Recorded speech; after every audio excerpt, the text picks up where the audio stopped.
रामपुर गांव छोटा था, शांत, पहाड़ियों के बीच बसा ये राज समेटे हुए था। गांव वाले एक जगह की बात करते थे, पुराने शमशान की कहते थे, वहां भूत रहते हैं। टिमटिमाते लालटेन के पास बूढ़े लोग कहानियां सुनाते थे। बेचैन आत्माएं, वो कहते थे, शमशान के बीच घूमती हैं, उनकी आवाजें हवा में उड़कर दुख और गुस्से की फुसफुसाहट करती हैं। अंधेरा होने के बाद कोई वहां जाने की हिम्मत नहीं करता था, लेकिन ये बस कहानियां थी, है ना, बच्चों को डराने और उन्हें रात में घर के अंदर रखने के लिए किस्से, या फिर क्या वे कुछ और थी। गांव में नया आया एक जवान लड़का राघव इन कहानियों पर हंसता था। वह अक्सर गांव वालों की बातों को मजाक में उड़ा देता था, मानो वे सब बचकानी बातें हों। उसे भूतों या आत्माओं पर विश्वास नहीं था। उसके लिए ये सब सिर्फ मनगढ़ंत कहानियां थीं, जिनका कोई आधार नहीं था। उसे उस पर विश्वास था जो वो देख सकता था, जिसे वो छू सकता था। विज्ञान और तर्क उसके जीवन के मूल सिद्धांत थे।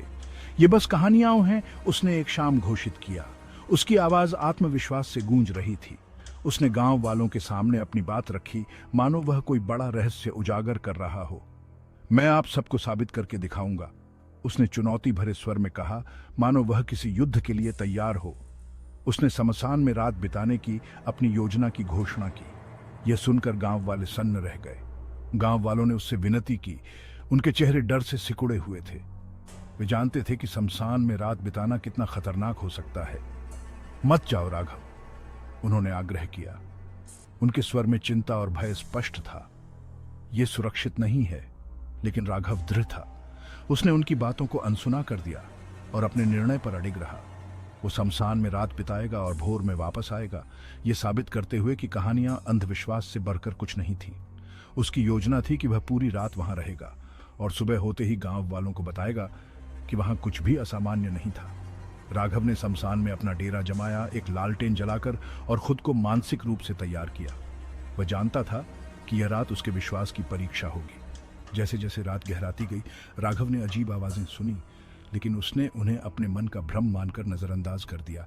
धीरे धीरे उसे एक अजीब सी बेचैनी महसूस होने लगी, लेकिन उसने खुद को शांत रखने की कोशिश की, यह सोचकर कि यह सब उसके दिमाग का खेल है। राघव ने ठान लिया था कि वह किसी भी हालत में वहां से नहीं जाएगा। वह अपने विश्वास को साबित करने के लिए दृढ़ था। जैसे ही सूरज क्षितिज से नीचे डूबा, आसमान को नारंगी और बैंगनी रंग में रंगते हुए राघव शमशान की तरफ चल पड़ा। उसके कदम धीमे और स्थिर थे, जैसे हर कदम के साथ वो अपने अतीत के किसी हिस्से को पीछे छोड़ रहा हो। वो एक लालटेन और एक कंबल लिए हुए था, जो उसे इस अंधेरे सफर में सहारा देने वाले थे। उसका दिल उत्साह और घबराहट के मिश्रण से धड़क रहा था।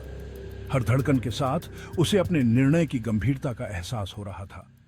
जैसे ही वो कब्रिस्तान के लोहे के फाटकों के पास पहुंचा, हवा ठंडी होती गई। यह ठंडक उसके शरीर में एक अजीब सी सिहरन पैदा कर रही थी। वे चेतावनी देते हुए खुल गए, जैसे किसी पुराने रहस्य को उजागर कर रहे हों। आवाज शांति से गूंज रही थी।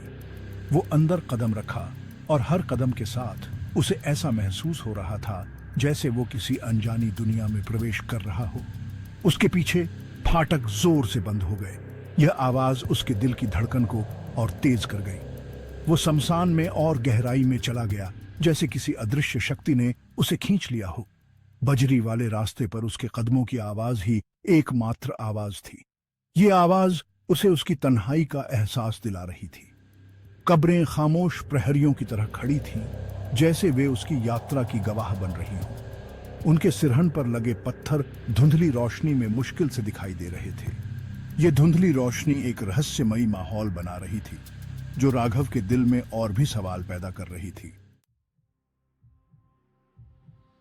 चांद रात के आकाश में चांदी का एक टुकड़ा लंबी भयानक परछाइयां डालता था, जो उसके चारों ओर नाचती और मुड़ती थी।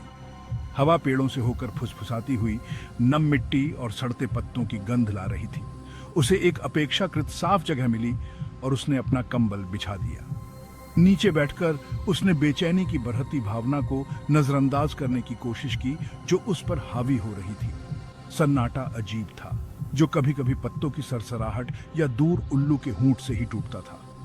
उसने खुद से कहा कि यह सिर्फ हवा थी, बस एक जानवर था। लेकिन गहरे में उसके अंदर एक आदिम भय पैदा होने लगा। भाग 5। अनदेखी निगाहें।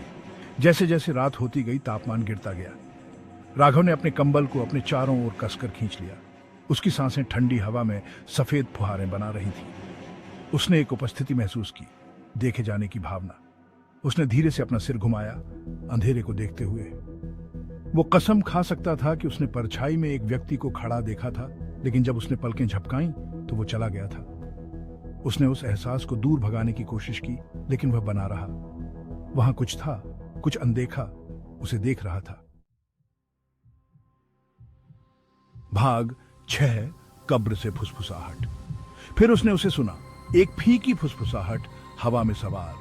यह एक अजीब और रहस्यमय ध्वनि थी जो उसके कानों में गूंज रही थी। उसने अपने चारों ओर देखा, लेकिन कुछ भी नहीं दिखा। ऐसा लग रहा था कि यह उसके पीठ से आ रहा है। उसने अपनी सांस रोक रखी थी, गौर से सुन रहा था। उसकी धड़कन तेज हो गई थी और उसे लगा कि उसकी हर धड़कन के साथ फुसफुसाहट और भी स्पष्ट हो रही है। फुसफुसाहट तेज होती गई, धीमी कराह में बदल गई। यह एक शोकाकुल ध्वनि थी जो दुख और निराशा से भरी हुई थी। उसने महसूस किया कि यह ध्वनि किसी आत्मा की हो सकती है जो शांति की तलाश में है। वो लगभग शब्दों को समझ सकता था, लेकिन वे विकृत समझ से बाहर थे। ऐसा लग रहा था जैसे कोई पुरानी भाषा में कुछ कह रहा हो जिसे वह समझ नहीं पा रहा था। वो दौड़ना चाहता था, शमशान से भाग जाना चाहता था और फिर कभी पीछे मुड़कर नहीं देखना चाहता था, लेकिन उसके पैर जैसे जमीन में धंस गए थे और वह हिल भी नहीं पा रहा था। लेकिन किसी चीज ने उसे बंदी बना लिया, एक रुग्ण आकर्षण जिसने उसे मौके पर ही जड़ दिया। उसकी आंखें उस पर टिकी थीं और उसे लगा कि वह किसी अदृश्य शक्ति द्वारा खींचा जा रहा है। वह जानता था कि उसे यहां से निकलना होगा, लेकिन वह हिल भी नहीं पा रहा था। उसकी आत्मा जैसे उस फुसफुसाहट में बंध गई थी। हवा भारी हो गई, एक उमस भरी मीठी गंध से भर गई। उसने इसे कहीं से पहचाना, अपने बचपन से। ये चमेली की गंध थी, मौत की गंध। और फिर उसने उन्हें देखा। परछाई से आकृतियां उभरने लगीं, उनके रूप झिलमिलाते हुए पारभासी। वे मृतकों की आत्माएं थीं, उनके चेहरे दर्द और लालसा से भरे हुए थे। वे धीरे धीरे उसकी ओर बढ़े, उनकी निगाहें उस पर ऐसी तीव्रता से टिकी थीं जिससे उसकी रीढ़ की हड्डी में सिहरन दौड़ गई। वो घिरा हुआ था, फंस गया था।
कर कांप रहा था। उसने उस रात के बारे में फिर कभी बात नहीं की, लेकिन उसकी याद ने उसे हमेशा के लिए डरा दिया। वो अभी भी अपनी बांह पर महिला के स्पर्श को महसूस कर सकता था, अभी भी चमेली की मीठी गंध को सूंघ सकता था। शमशान बना रहा उस भयावहता का एक मूक प्रमाण जो उसने देखा था। और गांव वाले फुसफुसाते थे, उनकी आवाजें डर और विस्मय से भरी हुई थी। वे जानते थे कि राघव ने सच्चाई देखी थी, वह सच्चाई जिसे वे हमेशा से जानते थे। शमशान प्रेतवाधित था और जीवित लोगों पर उसकी पकड़ शाश्वत थी।